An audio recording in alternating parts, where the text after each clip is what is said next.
Top stories tonight: hefty sentences for the murder of a Sukmakar farmer.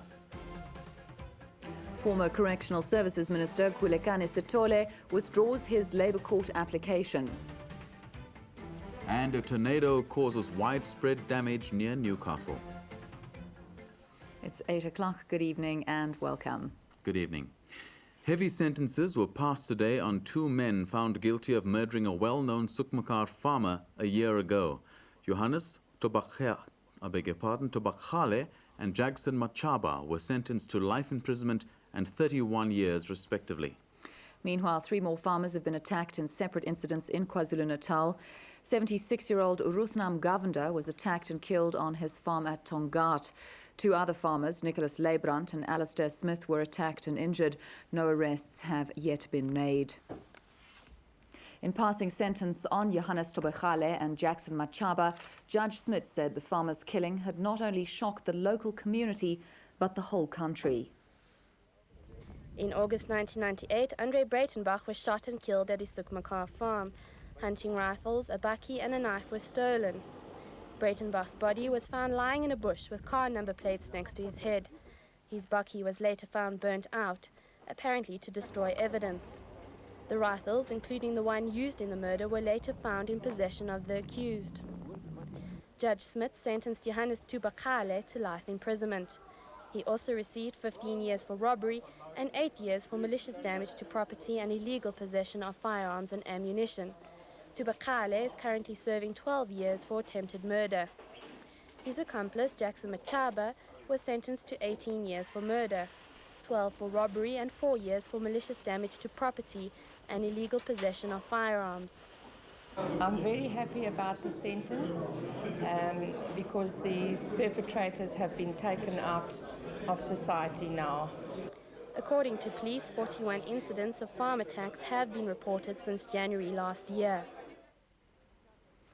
Judgment has been reserved in the case of South African expatriate Mariette Bosch, who's facing a death sentence in the Botswana High Court. Bosch was convicted recently of murdering her lover's wife in Gaborone 4 years ago. The case, which was heard amid tears from the accused's 2 children, has been postponed to the 11th of February. Mondlenyane Dipoko reports. In June 1996, Botswana woke up to news of an unprecedented murder. South African expatriate Riavol Marans had been shot. Her close friend Mariette Bosch was later arrested and convicted of the murder. She had got married to the deceased husband 3 months after the murder. The court found that Bosch had traveled to Petersburg to fetch a weapon which was used in the murder. Today, tears flowed in court as the 2 children attempted to save her. A younger daughter, a 14-year-old and 7 people, cried to the judge saying she needs her mommy. The accused, Bosch, also addressed the court and maintained she was innocent. Her husband said they were already preparing to appeal against the conviction and sentence. The crux is that she had no reason to do it to start off with, and secondly, I do, as I stand here with you today, believe that she is definitely not guilty of killing my first wife. This was supported by their lawyer, Edward Luke II. I don't know what the judge is going to consider. I'm sure he will take into account everything that needs to be taken into account. Though the case was a low-key affair in Botswana, it has generated a lot of foreign media interest. Should the accused be sentenced to death, she will join 3 other prisoners who have been languishing on death row for almost 3 years. She will only know her fate next week. Mondlenyane Dipoko, SABC, Lobatse, Botswana. The second-in-command of Western Cape Intelligence, Jeremy Veery, is facing criminal investigation. Veery was responsible for releasing the identikit of police informer Dion Mostert to the media after the Cape bombings. However, Article 70 of the Police Act prohibits the release of information to the media which could disadvantage a police investigation. Confusion reigned after the release of the identikit of Dion Mostert on the instructions of Veery. It was claimed at the time that Mostert could provide information that would help police in their investigation into several bomb explosions in the Cape Town area. A few days previously, a powerful bomb exploded at the Camps Bay beachfront, injuring over 40 people. Mostert named several top police officers allegedly involved in the spate of bombings.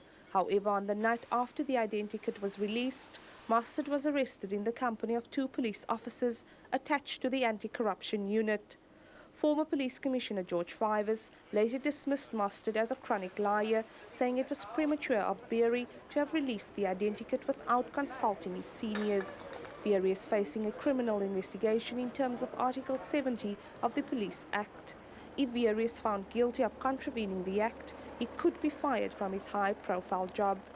Meanwhile, Riaz Saluji of the Independent Complaints Directorate says the long-awaited report into Mustard's allegations will be completed next week.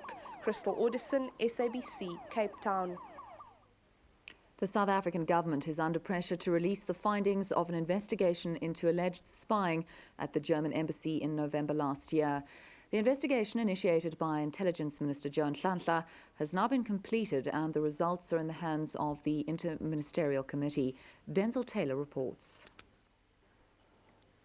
Close on 3 months since the incident, the German government says it has yet to hear or see the results of the whole spying saga. While the incident did not dent trade relations, it did cause embarrassment and strain relations between the two governments. Direct German investment in South Africa between 1994 and last year exceeded 4 billion rand. Close on 70,000 South Africans are employed by approximately 400 German companies doing business in this country. Now, with the visit of the German Foreign Minister Joschka Fischer in about a month's time, the Germans are anxious to see the whole episode put behind them. In the same week that the incident occurred, Germany strongly protested the spy camera episode, resulting in an internal investigation at National Intelligence. We value very greatly our relationship with Germany at the economic and social and so forth. And we remember it's one of the few countries where we've got bi-national, like America, like now Nigeria. At the time, it was being speculated that the camera could have been used to identify South African National Intelligence staff being recruited by the German embassy. But the sloppy setup and the amateur nature of the surveillance equipment suggested that it could have been anybody. Suddenly I noticed a small thing on the tree, that one. And then after noticing it, I thought I should come outside and look at it. So I never wanted to go straight to it. I wanted to avoid the lens. In the list of questions put to the Department of Foreign Affairs by the German embassy, it was asked who the property belonged to on which the equipment was found. At the time, it was speculated that it belonged to National Intelligence. Now, close on 3 months after the incident, the Germans are still waiting for answers. According to National Intelligence, the report has been completed and is in the hands of the Interministerial Committee on Intelligence. It's now for the Ministers of Justice, Intelligence, Safety and Security and Correctional Services to decide how the report gets taken further. I'm Denzel Taylor in Pretoria. The Department of Correctional Services says its former commissioner, Khulekani Sithole, has decided to withdraw a Labour Court application for his reinstatement. In papers filed with the Johannesburg Labour Court, Sithole claimed Correctional Services Minister Ben Skosana had fraudulently altered his resignation letter, effectively cheating him out of a golden handshake. Khulekani Sithole resigned after the Public Accounts Committee recommended that he be fired for corruption. He's alleged to have run a professional soccer team with state money, awarded himself huge bonuses, and employed his friends and family in senior positions. In papers filed with the Johannesburg Labour Court, he claims the minister altered his letter of resignation. The papers contain 2 supporting affidavits from senior staff members claiming the minister had ordered the papers to be doctored to avoid paying him the balance of his contract. The department confirmed that the former Commissioner of Correctional Services had withdrawn his court application, which was to be heard tomorrow. It's understood Home Affairs Minister Mangosuthu Buthelezi intervened last night. Sithole will not be receiving any money from the state, but no one in the department was willing to comment on the details of the deal or discuss what would become of the serious allegations Sithole levelled at the minister in the court papers. Faisal Cook, SABC, Johannesburg. British Minister for Africa, Peter Hain, has strongly criticised the European Union's reluctance to honour its trade deal with South Africa over the use of the terms USO and Grappa. Hain, on an 8-day visit to South Africa, was addressing a joint meeting of Parliament's Foreign Affairs and Trade and Industry Portfolio Committees. He's called the bickering over the agreement unacceptable, saying EU members are acting like a narrow, selfish club. After a year of stormy negotiations, the European Union and its 71 former Africa, Caribbean and Pacific colonies appear to be set to wrap up a treaty. The treaty will extend trade and aid ties well into the 21st century. Ministers from the African, Caribbean and Pacific countries and their European Union counterparts are still finalising the treaty that will replace the Lomé Convention, which expires at the end of this month. It's expected that ministers will reach agreement within the hour. The new agreement that is yet to be signed will regulate the relationship between the European Union and the 71 nations of the African, Caribbean and Pacific countries. The direction is one in which, ideally, there is economic growth for everyone, Europe included, markets, wider markets for everybody, market access for European goods, and hopefully for goods coming from ACP countries. Though the convention is in a sense a continuation of the Lomé Accord, it is designed to lead the developing nations of the world into the global economy. The European Union hopes to establish a series of free trade agreements similar to the South African deal with economic regions or groups of nations within the ACP in the coming years. For the 71 nations of the ACP group, amongst them the poorest of the poor, this convention signals the beginning of the phasing in of a new economic order. Although the European Union has retained its commitment to the least developed countries of the ACP group, namely that of free market access to Europe, it is clear that the Union wants to drive this process as quickly as possible towards that of free market access, of free trade agreements. In reality, though, this process will take up to 20 years to be concluded.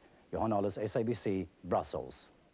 A child was killed and at least 100 people injured during a tornado that ripped through several townships of Newcastle last night.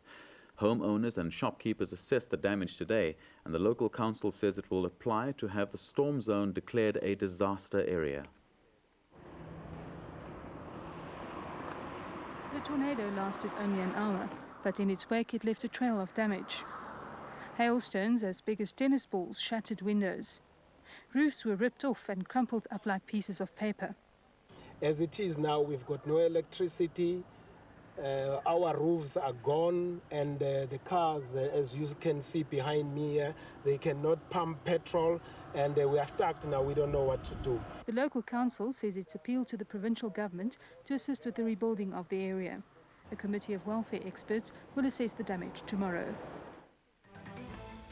And coming up after the break, the majority heed the call to return to work at VW in Uitenhage. And what can we expect in the opening of Parliament tomorrow? We'll be back in a moment.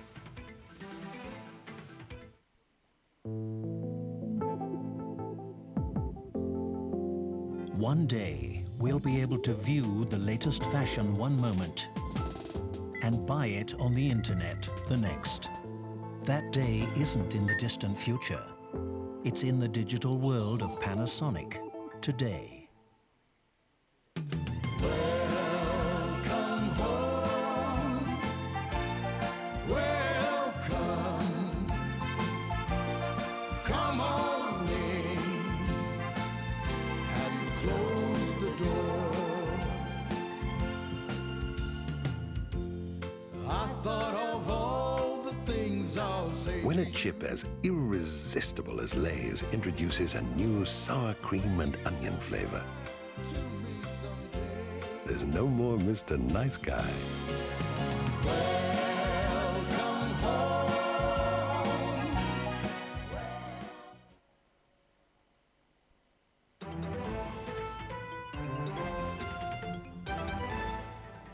You're watching the news at 8. And to recap tonight's top story. Heavy sentences have been handed down to two men found guilty of murdering a well-known Sukmakar farmer a year ago. Johannes Tobakale and Jackson Machaba were sentenced to life and 31 years, respectively. A quarter of the early shift at Volkswagen South Africa in Uitenhage did not return to work today and now face dismissal. But production has resumed, and VW's communications manager